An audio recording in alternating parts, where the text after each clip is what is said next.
Hello again, everybody. Welcome to yet another edition of Journey Through Sports and Life. Delighted to have you on board.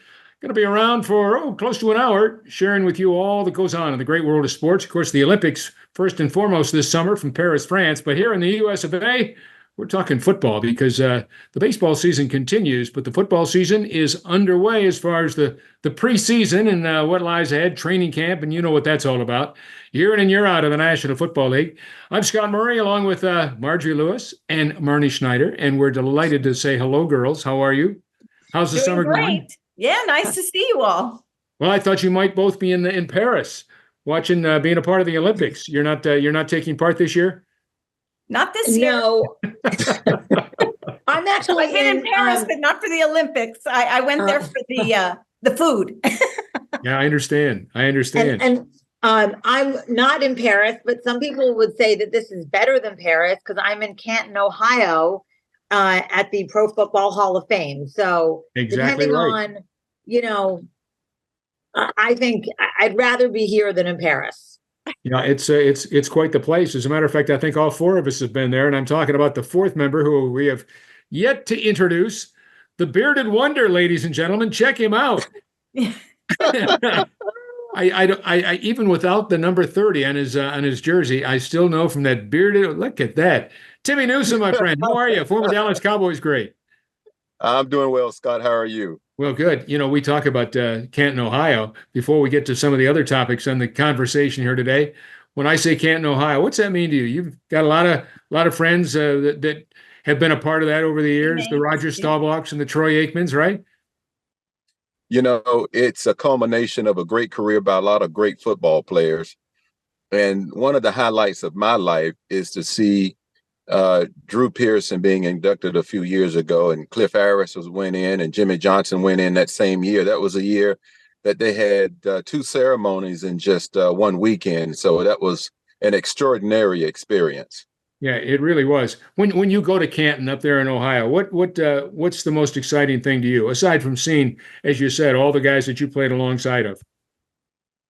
I think just touring the bust of all of the players who've gone in and looking at all the artifacts. The artifacts are just unbelievable.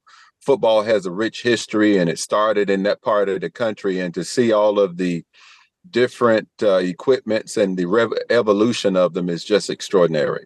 Yeah, it really is. It's very special. You were the Cowboys from 1980 to 1988. As you think back to being a part of that, when Tom Landry, the illustrious, the legendary head coach of the Dallas Cowboys, from the time they started in 1960 through the 1988 season, your last season with the team, what do you remember most about that and all the incredible people that you had a chance to be right there with, play alongside? You know, I take away the fellowship of the players. It's one of the most gratifying moments of my life to experience greatness on a daily basis. And just to be a part of a group of guys that had a high degree of motivation and character is just extraordinary. Well, I tell you what, when you talk about great character, go look in the mirror, my friend. I mean, you stop and think of all the things that you had a chance to be a part of.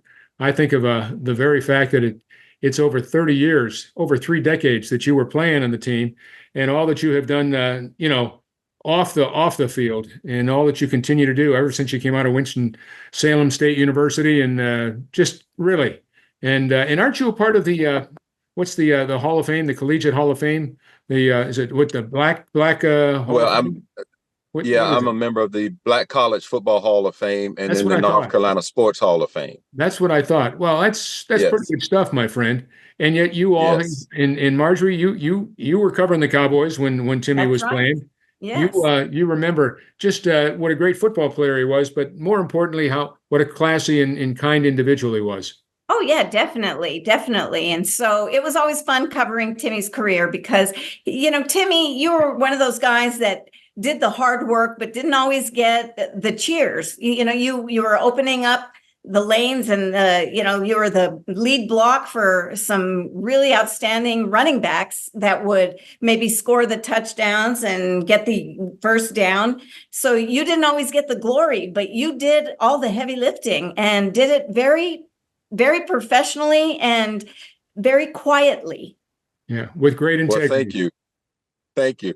Yeah. You know, it's funny. I was talking to Tony Dorsett about a month ago, and he was surprised to learn that I was in the North Carolina Sports Hall of Fame and the Black College Football Hall of Fame. Yeah. And I said, you know what, T? I said, I used to be just like you in college.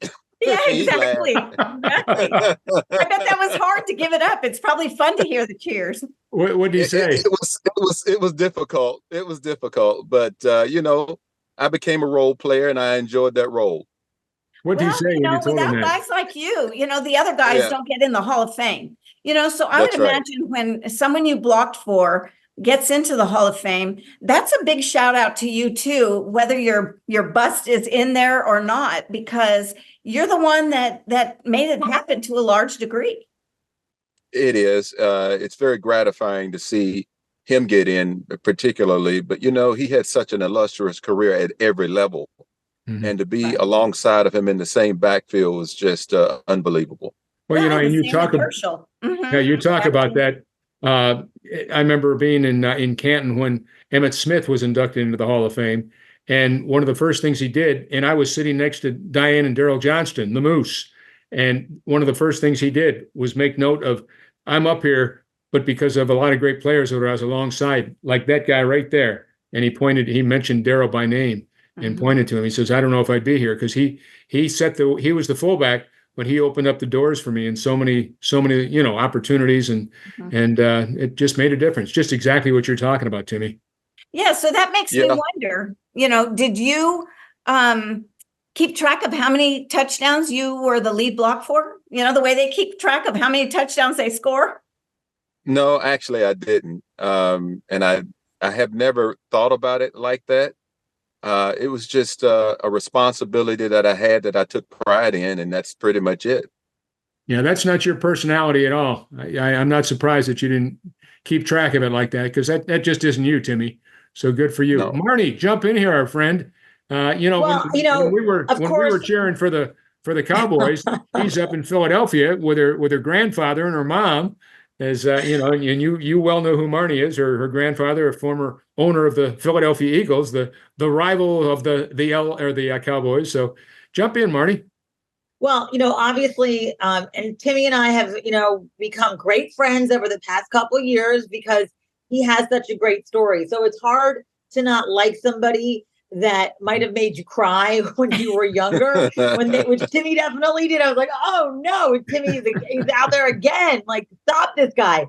And so now as an adult, I'm grateful to know someone that really has such a great story and is obviously an incredible athlete, but an even better human being. So that's why we all love Timmy. And it's, now, I guess if I was asked the question, like, would I be cheering for Timmy? Of course I'd be cheering for Timmy.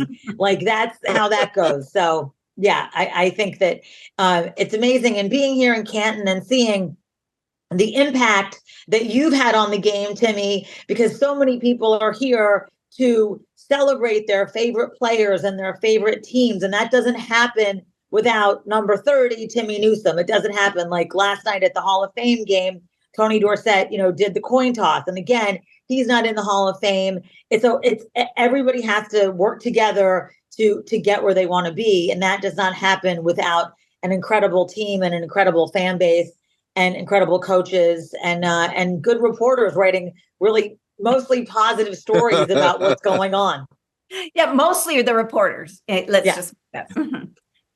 But Marty, I must add, you didn't cry enough, because when it counted the most, you were happy one moment in time because you all beat us to go to the Super Bowl in 1981. And I can't get over it. Yeah, that was, that was a brutally, we've talked about this before, but I know I'd rather hear, I know my version of it, but I think our listeners would rather hear your version of it. So indulge me, I guess, one more time, Timmy. Tell me about 1981, January of 1981. Well, I just remember it was only 15 degrees at game time. But, Wilmot Montgomery, he just had a really tremendous day of running the football. And I just can't say enough of the way that the Eagles prepared to beat us that day. They just had a masterful game plan, and it was just their day. Yeah, was that when Dick Vermeil, I think, was the head coach back there, wasn't he, Marnie? Dick Vermeil was the Yeah. head coach. Yes. Yeah, that's what I thought. Yeah, I remember that. Yeah. I remember that game. Yeah, that was a tough Yeah. one. That was a real tough one because I thought, For the Cowboys, yeah. yeah, For the Cowboys Cowboy were going back to the fans. Super Bowl, but it never happened. Nope. And never happened again in the decade of the 80s. No, it didn't. No, yeah. No. So, That so was a tough one. Timmy, the training camps are going on now. So, the Cowboys have traditionally gotten big viewing audience during training camp. They're talking about how now it's not so big. It's really tapered off quite a bit since last season. But how much does a player on the field practicing get from a crowd when it's training camp versus the cheers during a game? Does it matter, the crowd size at this point? No, not really. I mean, we had some days great crowds and some days we didn't. We got bigger crowds in the afternoon than we did in the mornings, but it really doesn't matter. We're there to perfect our skill, but we never paid much attention to the number of crowds that participated. The only thing I worried about was the kid that was going to carry my helmet twice a day. And so that was fine with me. Yeah, that's great. So how long did it take you to, or maybe you never did, but to miss being to stop missing reporting to camp after you retired? It took me 5 years. Did it really? 5 years? It took me 5 years to totally get it out of my system. The first year was probably the more difficult one because I kept waking up thinking I should be doing something else other than what I was doing. And every year it felt that way. And then all of a sudden, after the 5th year, I just kind of forgot all about it and don't think about it very much.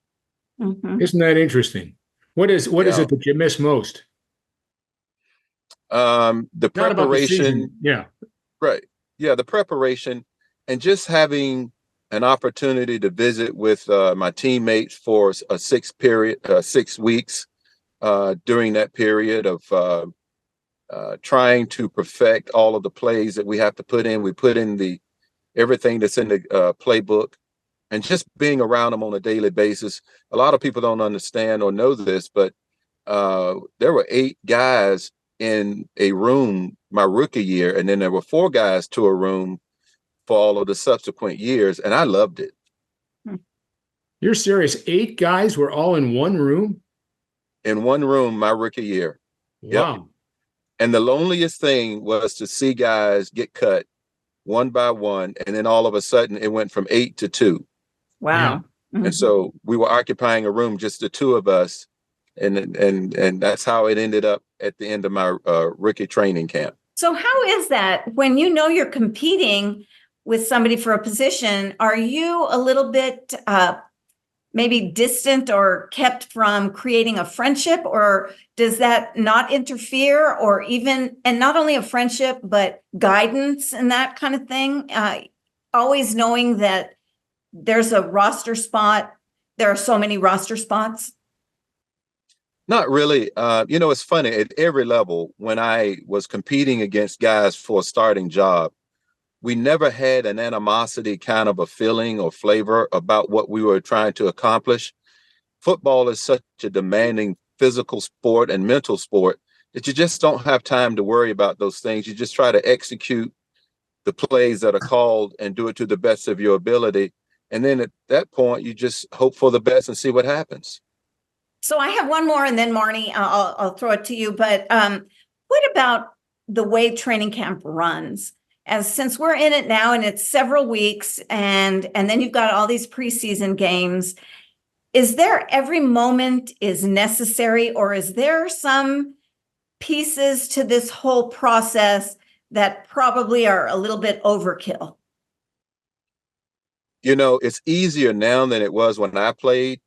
Because we reported early. We would report early July, and then we would have 2-a-days throughout the period and time that we were in training camp, and every day was in pads. And for the most part, there was a lot of scrimmaging going on. So there was always that next day that next time that you had to perfect your skill. And believe it or not, all of the work that was accomplished in training camp, we actually needed, because we had so much in the game plan that we had to cover, that things moved really fast, but it was very methodically derived at, because we had to get in so much in the offense, so much in about reading defenses. So it was very gratifying to know that each and every day we were just trying to get better and to perfect the skills in which we were charged with participating in. Versus today, what are you seeing? Yeah, today it's a lot lighter. There's not as much contact. Things are a lot more controlled than they used to be. So, there's more probably conditioning than there is physical contact than it used to be. And I think that's a good thing. I mean, guys now go to training camp basically for the perfection of the plays and the mental aspect more so than the physical part. Yeah. Most of them are in pretty good shape before they ever get to camp. So it's not like That's that was exactly right. Yeah, that was. Yeah, and then in the past, and even before you probably, they would come to camp to get into shape. Right.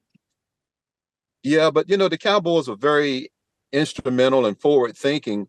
Many of their veterans stayed in the area, so they opened up their training facilities for us to use during the off season. And so we started an off season program, and the participation was really high. I would say 90% of the guys that were on the roster at the end of the season participated in the off season activity.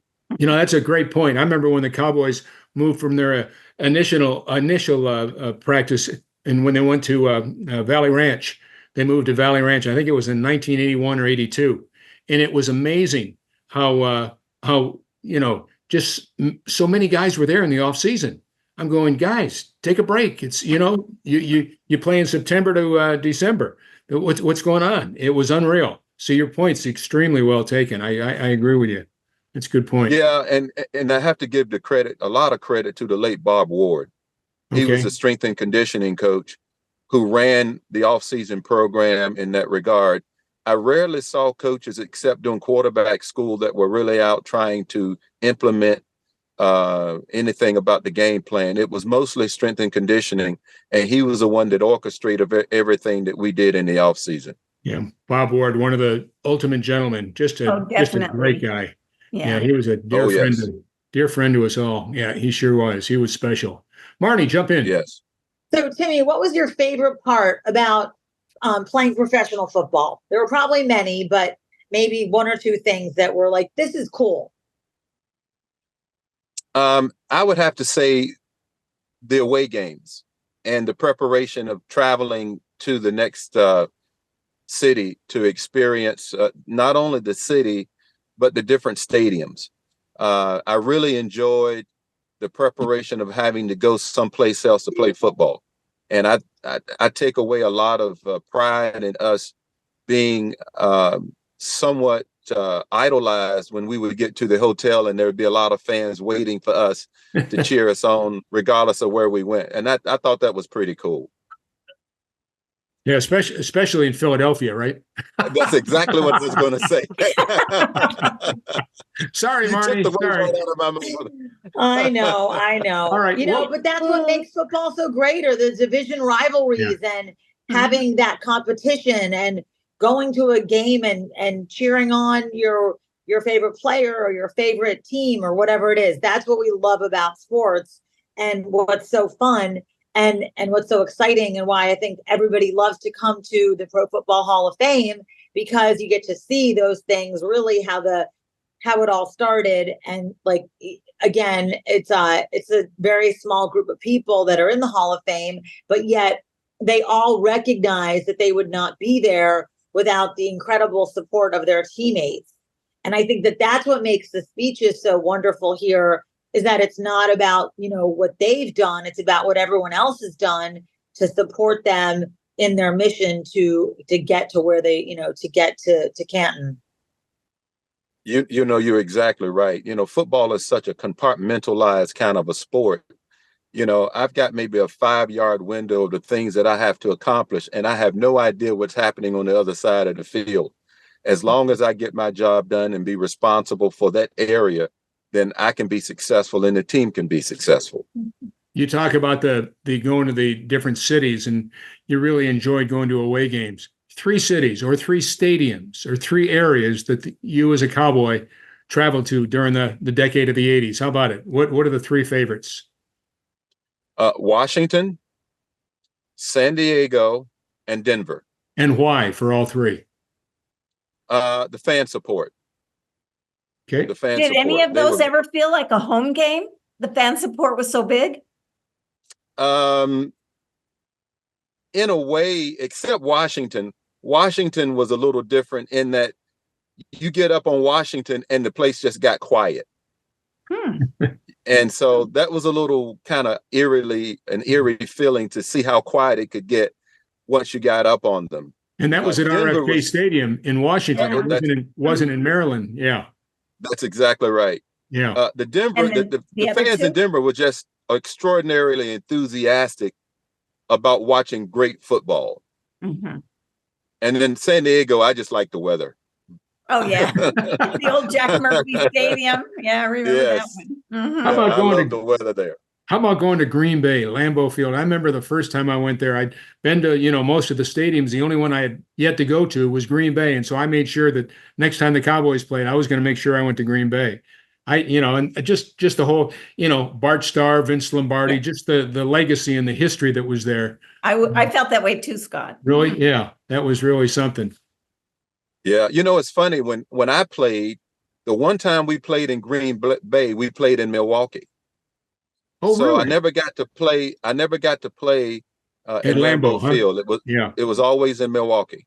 Interesting. And what's also interesting is that the sidelines, there was kind of a baseball field. So both teams were on the same side of the field to go in and out of. Yeah. It's kind of odd. Huh. That is odd.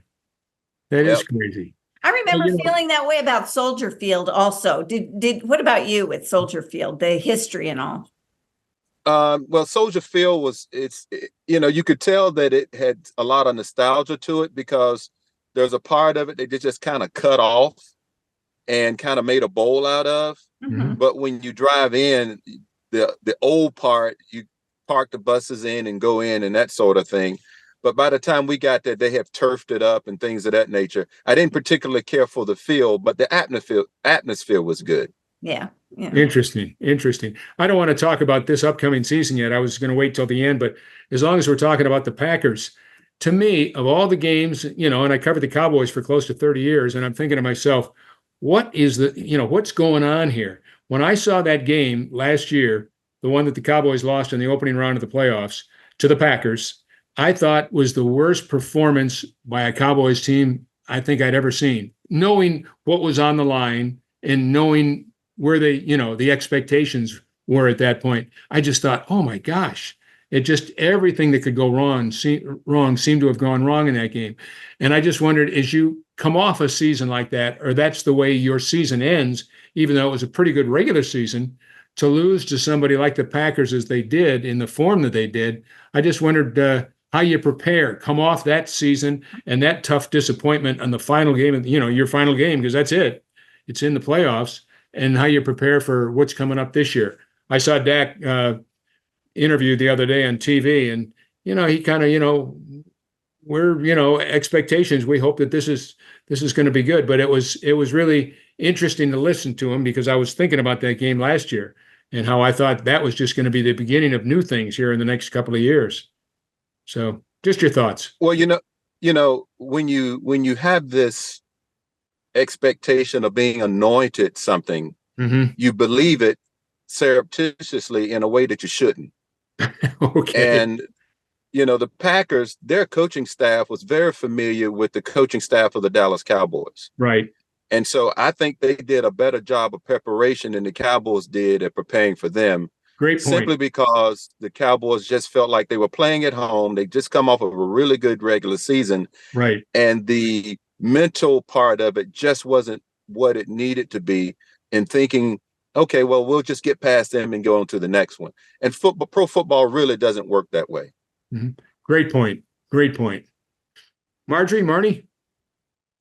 Marnie, do you want to go ahead? I feel like I've already. Well, so we're not talking about, what do you think about how you would have responded having social media be a part of the daily, just hearing everything on social media? I'm sure it was bad enough, getting articles and seeing on the news, but obviously being in Thousand Oaks, you're a little bit isolated from it during training camp. But how do you feel about, how do you think, Timmy, you would have handled the social media thing if it was around in the 80s? That's a really good question. That is a great question. I talk to a lot of college kids, and they have social media policies within their programs. And they have things that they can say and should say, and things that they shouldn't say. So I think the Cowboys would have had such a similar policy, or they probably have a similar policy that kind of restricts what someone should be saying on social media. Therefore, it would limit any things that they would say that would be detrimental to the team. And so I would probably approach it in that way, just based on the policies that would be implemented on our behalf, so that we would be very mindful of how we used social media to either publicize something or talk about something. Just kind of keep it generic in scope and not be too involved with it. All right, so let's just wait. Oh, sorry, Marjorie. One quick thing. Ahead. So let's just say that you are reading things. So this is just so interesting because I'll go on Instagram and people will say oh, this team is terrible and that guy is awful and whatever. As somebody who has kind of been, while I did not play football, it makes me kind of mad. I'm I want to get in there, and it really does create almost a whole other. I'm I want to get in there, and I'm going to write something back and be you have no idea what you're talking about. You couldn't even stand for 10 minutes, let alone play a game in a uniform for 60. But I'm no, I'm not going to do that. But it's just so interesting. It's all the commentary of people. So it just makes me kind of laugh because I then want to get in there and be yeah, you couldn't even, like I said, stand for a minute, let alone, suit up for 60 plus, and cold weather and whatever. So, yeah, that's my thought on with social media and athletes and teams and people. It's really weird that so much commentary is out there. But lots of Monday morning quarterbacks out there, Marnie. Lots of Monday morning quarterbacks. But on the flip side of all of it, it has created more interest in the sport and in the players because of the platform that people have to talk about certain players or teams. Mm-hmm. So I think it's been more of a benefit than anything else. Really? Oh, wow. Oh, yes. Interesting. Well, yes. Interesting. I got into a Twitter argument, and I don't usually do this, but I did one day. Breaking news. What? Yeah. With Danny Canal. Okay. He had said on TV that some college team was going to be playing a cream puff. And I just thought that was horrible because I'm thinking just because these guys aren't at an SEC or a Big Ten school doesn't mean they're not just maximizing their talent and working just as hard as anybody else. And I think that cream puff reference is highly insulting and inappropriate. Who was the cream puff? I don't remember who it was, but because it doesn't even have to be a team that I like or follow. I just think the term is very condescending to these athletes that are giving their all. What about you? What do you think about that? Now we're talking about what people say on social media and that kind of thing, but what do athletes, or what did you, when people use derogatory names for teams and athletes who maybe aren't the most elite?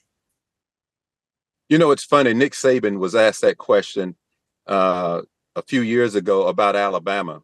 Mm-hmm. And they went and played a mid-major and got beat by that mid-major.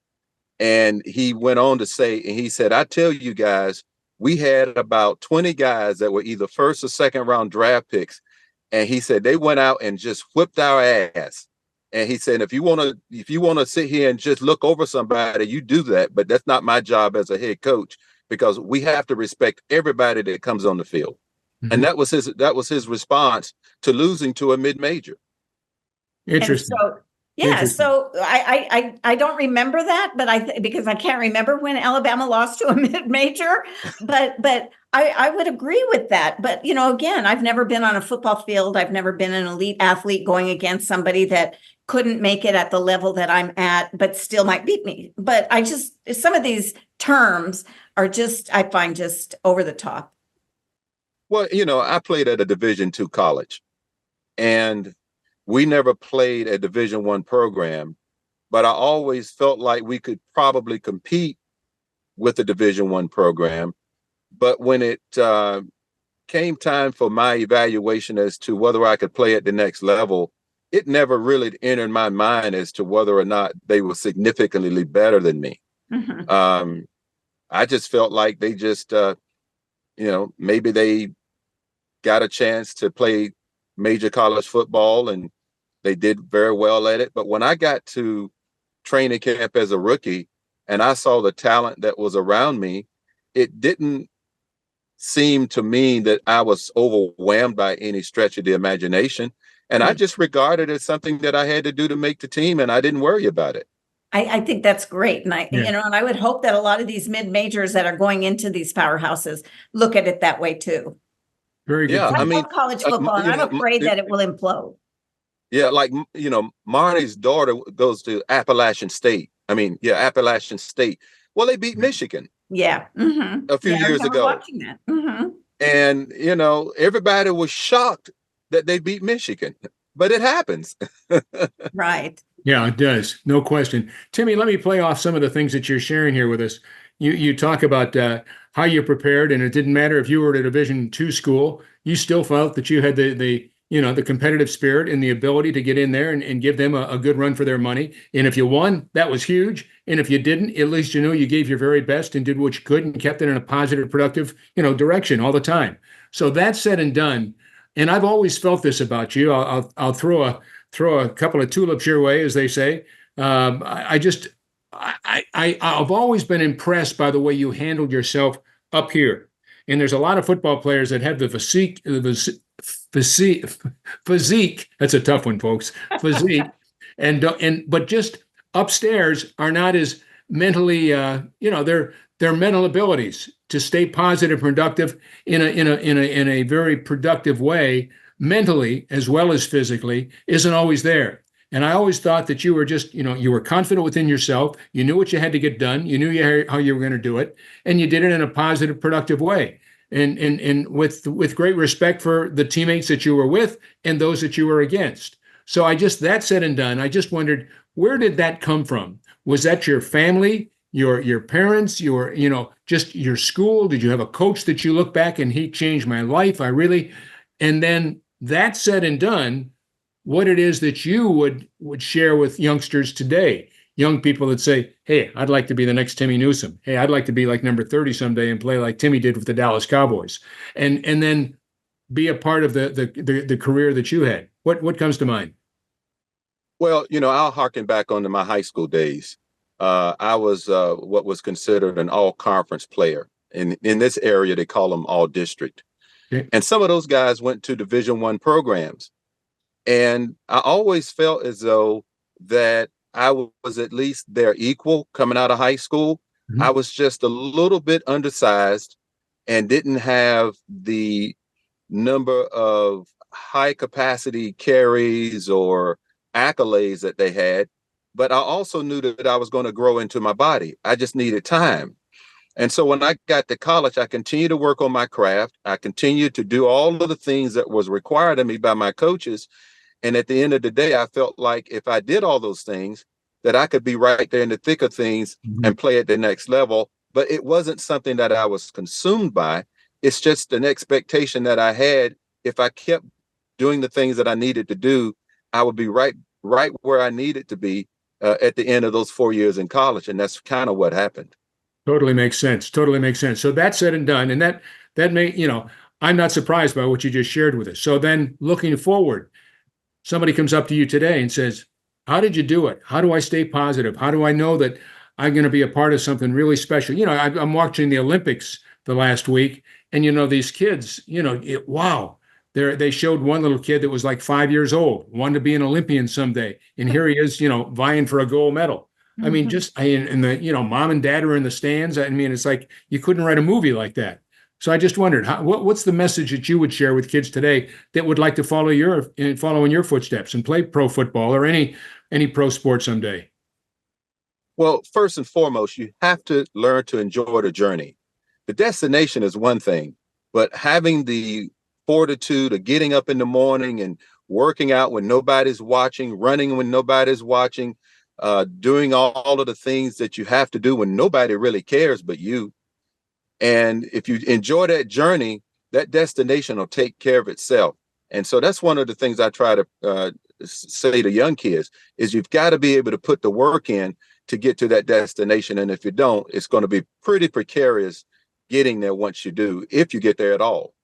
So I want to ask you a question off of what Scott said about being positive. So let me give you this little background story. So remember when you and I would see each other at the tennis, facilities, we used to play tennis and Yes. yeah. And so I was playing on a USTA team and I was playing doubles with this woman that whenever I would make a mistake, she would yell at me, she would just, and I didn't like playing with her because she was rude. So one day I called Martina Navratilova and I asked Martina, will you call my doubles partner and tell her to stop yelling at her partner because that's not the way it works?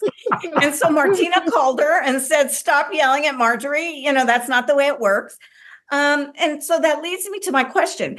When you have a teammate, like let's just say you spring Dorsett loose and he scores a 40-yard touchdown, and then all of a sudden you look back and there's a flag on the play and somebody was holding, let's say, at the line of scrimmage.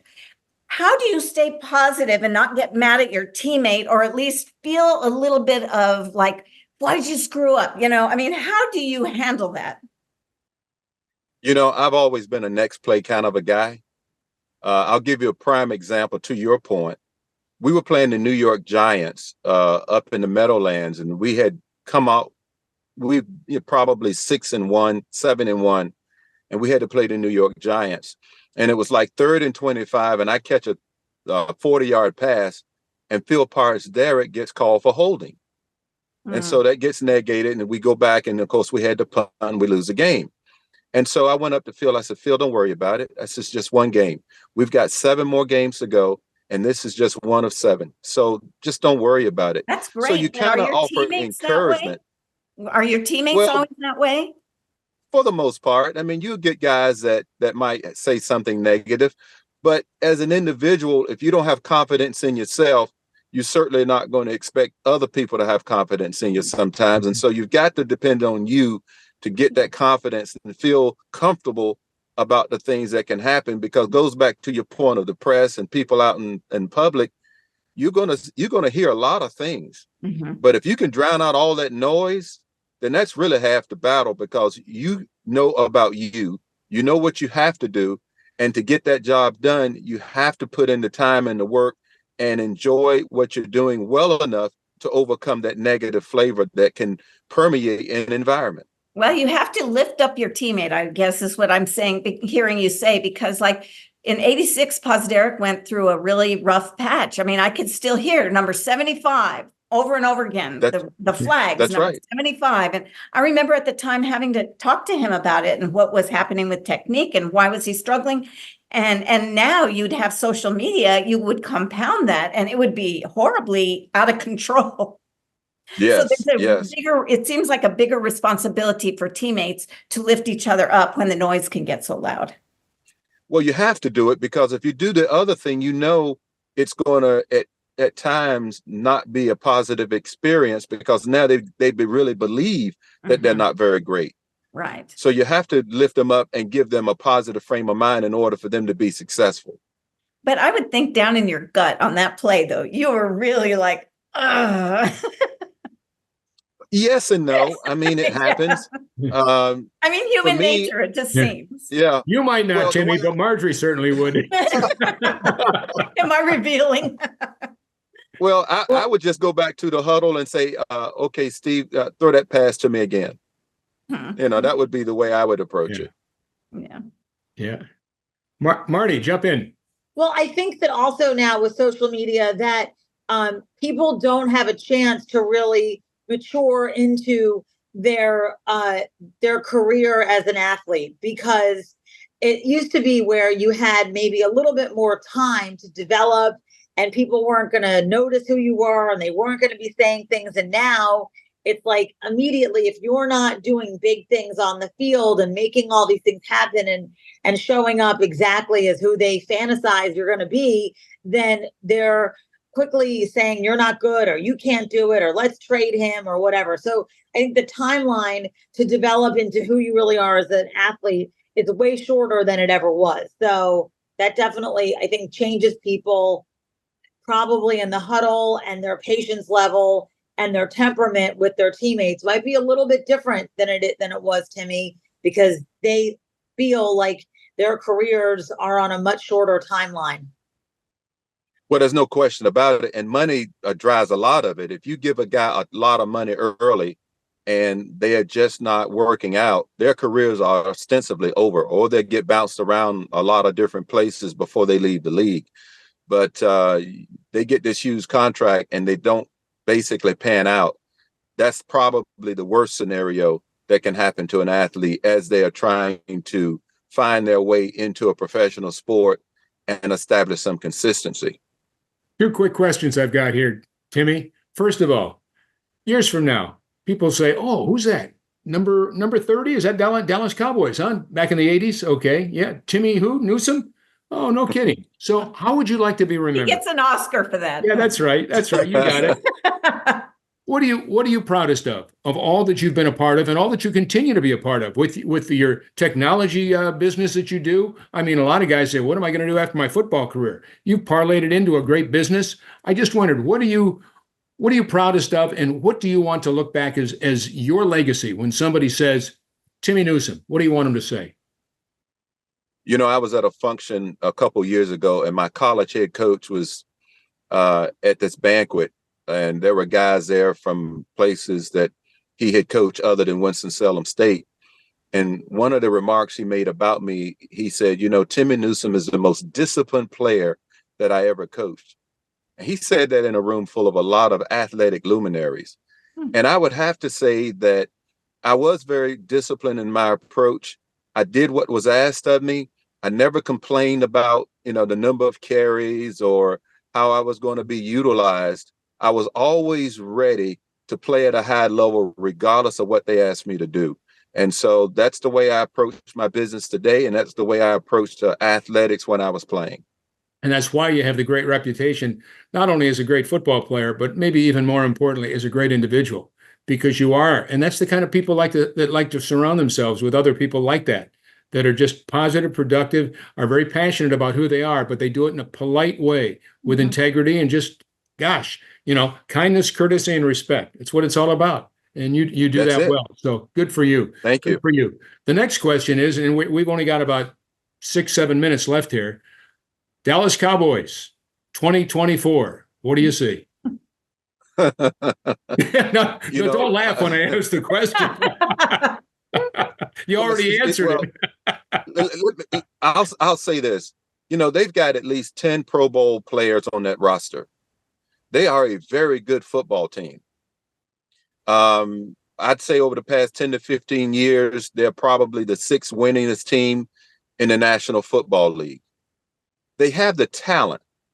They just have to find a way to mentally survive those tough, 3, 4, 5, 6, 7 point games and make plays when they really least expect to make them at a time that it really counts. And that's really been their Achilles heel over the past several years, trying to make those plays in the most stressful moments and at the most stressful times. If they can figure out a way to do that, then they should be right where they need to be and get into an NFC championship game. So do you think that they're more talented than last year? I don't think they're more talented, but I think they're mentally as prepared as they were last year, because now that they are taste that bitter defeat, I think they're going to respond favorably to the opportunity that awaits them if they can understand that it is going to be another grind, and they're going to have to play even better. And they can't take for granted the fact that teams are going to lay down and fold just because they walk into the stadium and have to play a game. The other problem they have, a lot of them are in their option years, and they're looking for big paydays. And in order to get those big paydays, they're going to have to perform at an extremely high level. And that's not just making the playoffs, but going deep into the playoffs. So then let me follow up with this, and then I'm sure Marnie has a final question. But so you talked a little bit about what all happens during training camp and how things have changed a little bit now than they were when you were playing. But with, for example, CeeDee Lamb missing so much of training camp, then how does that affect when the season starts, or at this, or have things changed so much that he can walk into a season and not lose a step? How does that work? It really depends on his frame of mind when he gets back. Is he working out? Is he doing all of the things that will put him in a position to be successful once he comes back? If he has a negative attitude towards the whole process, and he comes back and all of a sudden he pulls a hamstring or he turns an ankle and those kinds of things, then that's going to have a negative effect on the football team as a whole. So his frame of mind right now is going to determine how successful he is and the team is when he comes back. You know, contracts are a very tenuous process at any time. But to be out and miss those days and then have to come back and perform at a high level, that's a very tough order to try to be able to overcome in such a short period of time. Right. I just hope he's able to do it. And they're probably a little negative because you're not there with your teammates. I mean, everybody's there and you're not there. There has to be something weighing on you. Oh, no question about it. You know, when I played, rarely will a player ever try to miss training camp if he was still under a contract. He's still under contract, but yet he's decided to hold out because he feels like he's the best wide receiver in the National Football League. Well, that may be very well true, but at the same time, how is it going to affect his teammates when and if he comes back? And they're going to look at him and say, okay, I want you to show us that you're really ready to play football and you haven't done anything that's going to hurt that. Mm-hmm. Good point. Marnie, last question. What do you got for us?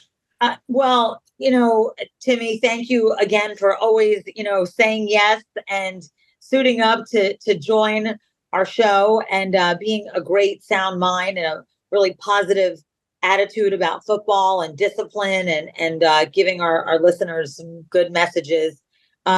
I guess let's see here.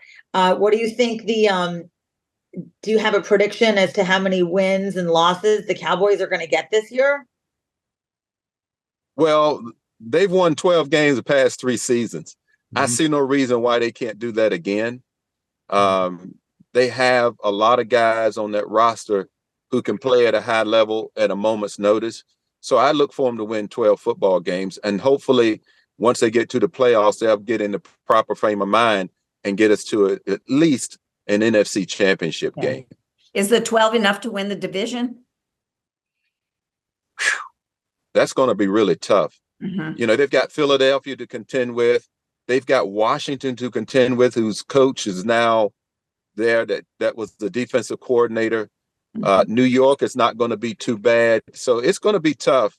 But I think they can do it if they stay positive and if they can continue to have a really good defense. They've got 2 wonderful lockdown corners now. They got some safeties that can really play. The only weak spot right now is probably the linebacker position. If they can shore that up, I think they'll be fine. Have you ever played linebacker? I played a little bit in high school. Well, they might be giving you a call. That's all I was. I knew where Scott was going with this. Well, I think it's a little too late for that. Well, I tell you what, you're never going to be too late to be on our program. You're always great. You're a dear friend to all 3 of us. And you're just one of the good guys. A lot of great football players, but off the field, unfortunately, you can't always say that.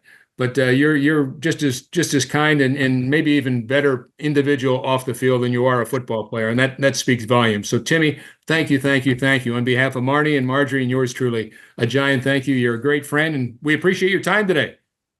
Well, thank you all for having me once again. Enjoyed it. All right, thank you. All right, and hopefully we'll Timmy. be back Thank again you. soon. Thank you, Yeah. Timmy. If You I got see it. Drew Okay, thank you. later, I'll go, I'll take a selfie and send it to you.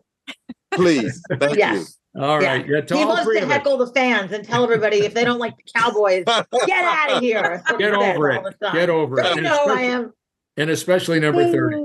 So that's it for Yeah. this edition Thank of you. Journey Through Sports and Life. Till next time, for Marnie and Marjorie, I'm Scott, and the man himself, number 30, Timmy Newsome. Thank you, my friend. Till next time, stay safe and be well, everybody.